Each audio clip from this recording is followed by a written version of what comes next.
മതസൗഹാർദ്ദത്തിന് പേര് കേട്ടൊരു നാടും നാട്ടുകാരെയും കാണുന്നുണ്ടെങ്കിൽ ദേ നിങ്ങൾ ഈ നാട്ടിലേക്ക് വന്നാൽ മതി. അമ്പലപ്പറമ്പിൽ നോമ്പുതുറ ഒരുക്കിയാണ് ഈ പ്രാവശ്യത്തെ മതസൗഹാർദ്ദ സന്ദേശവുമായി ഈ നാട്ടുകാർ ഒന്നിച്ചിരിക്കുന്നത്.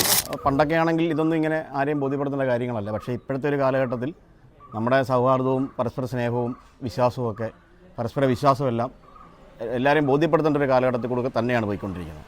പിന്നെ ഇതേപോലുള്ള സംഗമങ്ങൾ, ഇഫ്താർ വിരുന്നുകൾ അമ്പല ഗ്രൗണ്ടിൽ ചെയ്യുക എന്ന് പറയുന്നത് തന്നെ ഈ നാടിൻ്റെ ഒരു നന്മയാണ് മാനവരാശിക്ക് കാണിച്ചു കൊടുക്കുന്നത്.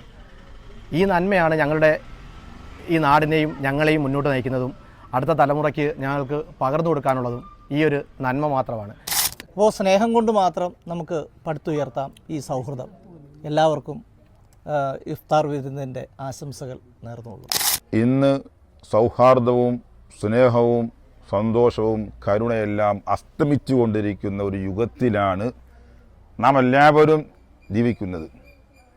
അപ്പോൾ ഇതുപോലെയുള്ള പരിപാടികൾ നടത്തുമ്പോൾ എല്ലാ സമുദായ അംഗങ്ങളെയും ഒത്തൊരുമയോടുകൂടി കൊണ്ടുപോകുക, എല്ലാവരുമായി സൗഹാർദ്ദം സംഘടിപ്പിക്കുക, ഇതാണ് ഇതിൻ്റെ എല്ലാം ആകത്തുക.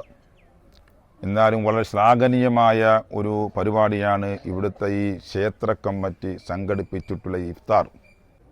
കണ്ടല്ലൂർ ജമാഅത്തിൻ്റെ എല്ലാവിധ അനുഗ്രഹങ്ങളും എല്ലാവിധ ആശീർവാദങ്ങളും ക്ഷേത്ര കമ്മിറ്റിക്ക് ഞാൻ സമർപ്പിക്കുകയാണ്.